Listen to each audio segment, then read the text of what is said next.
Hello everybody and welcome to the video. आज हम लेने वाले हैं बुक कीपिंग एंड अकाउंटेंसी का सेकंड चैप्टर चल रहा है। उसके अंदर देखिए पेज नंबर 31 के अंदर जो आपका इलस्ट्रेशन 4 है, आज हम उसको सॉल्व करेंगे। ओके, देखिए इसके पहले के वीडियोस में हमने इलस्ट्रेशन 3 सॉल्व कर लिया है, इलस्ट्रेशन 2 और इसके आगे के भी जितने भी प्रॉब्लम्स वगैरह थे सबके मैंने सॉल्व कर दिया और गूगल ड्राइव पे उसकी जो सॉल्व की कॉपी भी डाल दी है, तो आपको सॉल्यूशन वगैरह सब कुछ मिल जाएगा, आपको डिस्क्रिप्शन में लिंक्स मिल जाएंगे। ओके, तो अगर इसके अंदर सॉल्व नहीं है इलस्ट्रेशन में तो बाकी के भी सॉल्व किए हुए हमने वहां से देख सकते हैं। ओके, तो देखिए फटाफट स्टार्ट करते हैं। यहाँ पर हम इलस्ट्रेशन 4 लेंगे, जहाँ पर देखिए इसके पहले जो हमने सॉल्व किया था ना, ये सारे ट्रेडिशनल मेथड के हिसाब से थे, लेकिन ये वाला जो है ये मॉडर्न मेथड के हिसाब से है। ओके, तो देखिए इसके अंदर आपको क्या यूज करना है, ये वाला जो चार्ट है ना पेज नंबर 28 पे मॉडर्न अप्रोच, ये आपको थरो होना चाहिए, जो कि इसका मैंने एक्सप्लेनेशन भी डाल दिया है, तो आप प्लेलिस्ट में चेक कर लेना। इसके अंदर आपको बस क्या करना है, asset, liability, capital, revenue and gain, expenses and losses में इनमें से कौन से अकाउंट जाते हैं, बस वो आपको समझना है। ओके, और उसको बस देखिए नीचे सॉल्यूशन दिया है, उसको बस वैसे ही कैटेगराइज करना है आपको। देखिए प्रीपेड रेंट वगैरह ये एसेट में जाएगा, liability income and gains, expense and expenditure and losses. तो इस तरह से मैंने पूरा प्रॉब्लम यहाँ पर कॉपी कर लिया है। यहाँ पर देखिए फोर्थ वाला, तो इसको हम ऐसे सॉल्व करेंगे। आपको एग्जाम में अगर ये आता है तो इस तरह से आपको टेबल ड्रॉ करना होगा और बस इसे पिक करेंगे और डालते जाएंगे। ओके, तो चलिए फटाफट स्टार्ट करते हैं। यहाँ पर देखिए पहला है prepaid rent. Okay, prepaid rent जो है मतलब हमने इसका एक सेकेंड, इसको मैं कॉपी कर लूंगी और ये जाएगा हमारा एसेट में जाएगा। एसेट में क्यों जाएगा आपको पता है, एसेट में क्यों जाएगा, एक सेकेंड में इसको थोड़ा बड़ा कर लेती हूँ। ओके, तो देखिए प्रीपेड रेंट का मतलब होता है कि हमने प्रीपेड का मतलब होता है एडवांस, मतलब हमने हमें 1 महीने के बाद रेंट पे करना था, लेकिन हमने एडवांस में ही रेंट पे कर दिया। अब रेंट पे कर दिया इसका मतलब हमारे सर पे से टेंशन दूर हो गया है ना।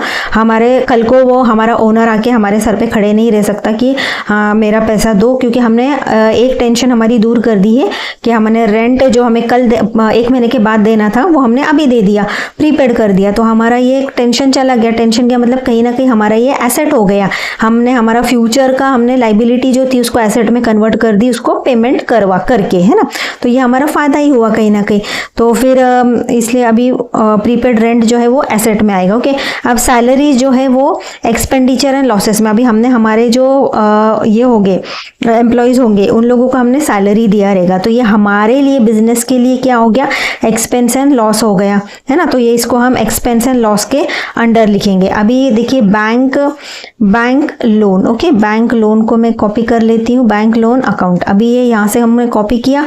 अब ये लोन मतलब क्या होता है, लायबिलिटी होता है। लायबिलिटीज का मतलब क्या होता है, हमारे सर पे कर्जा, क्रेडिट, उसको बोलते हैं लायबिलिटी, कि हमें फ्यूचर में हमें अभी टेंशन है कि फ्यूचर में हमको कुछ ना कुछ पेमेंट करना है। ओके, तो पेमेंट करना है मतलब हमारे सर पे कर्जा हो गया, लोन मतलब कर्जा, तो जो भी कर्जा वाली चीज या आउटस्टैंडिंग का भी मतलब बाकी है जो खर्चा, उसको बोलते हैं, तो ये सब लायबिलिटीज में आता है। ओके, देन अगला है मोटर कार। ओके, अब ये मोटर कार जो है ये जीती जागती चीज है जिसको हम बेच के फटाफट इसको लिक्विडेट भी कर सकते हैं, पैसे में कन्वर्ट कर सकते हैं ना। एसेट जो होते हैं, एसेट का मतलब ये होता है कि उनको आप या तो वो आपको सहूलत दे रहे फ्यूचर में खर्चा नहीं करने की, या फिर अगर ये जीती जागती चीज है जिसे आप हाथ लगा सकते हो, उसे आप फटाफट लिक्विडेट करते हो। लिक्विडेट का मतलब उसे बेच के आप कैश में कन्वर्ट कर सकते हो इजीली, जब भी आपको पैसे की जरूरत होगी, तो वो जाता है एसेट अकाउंट में, वो चीजें एसेट्स हो जाती है हमारी। ओके, जो हमारा फायदा पहुंचाती है।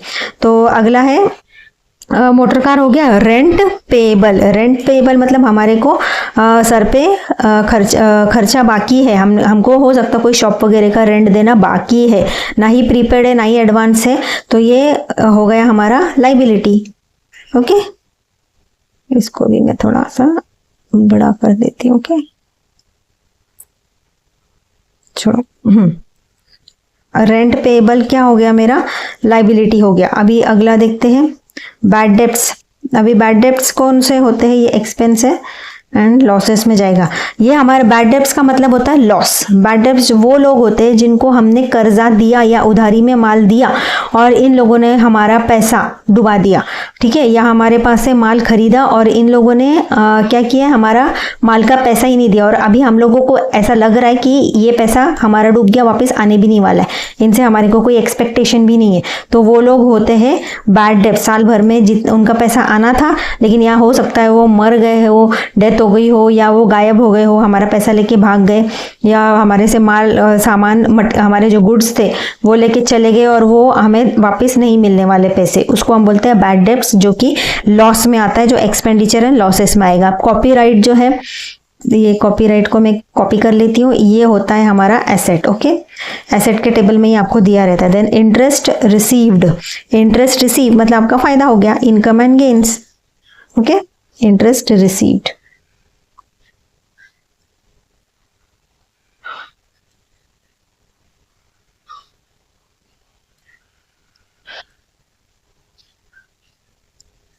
बड़ा नहीं हो रहा, ठीक है, जाने दो।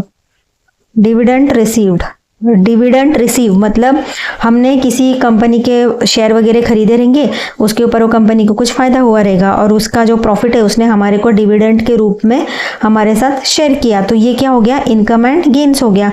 देन प्रेमाइसेस, प्रेमाइसेस का मतलब क्या होता है, प्रेमाइसेस का मतलब होता है कि हमारे कंपनी के जो आजू बाजू का एरिया होता है उसको बोलते हैं हम प्रेमाइसेस। तो ये क्या हो गया, एसेट हो गया, कल को अगर हमें चाहिए तो ये हम बेच के इसको पैसे में कन्वर्ट कर सकते हैं ना।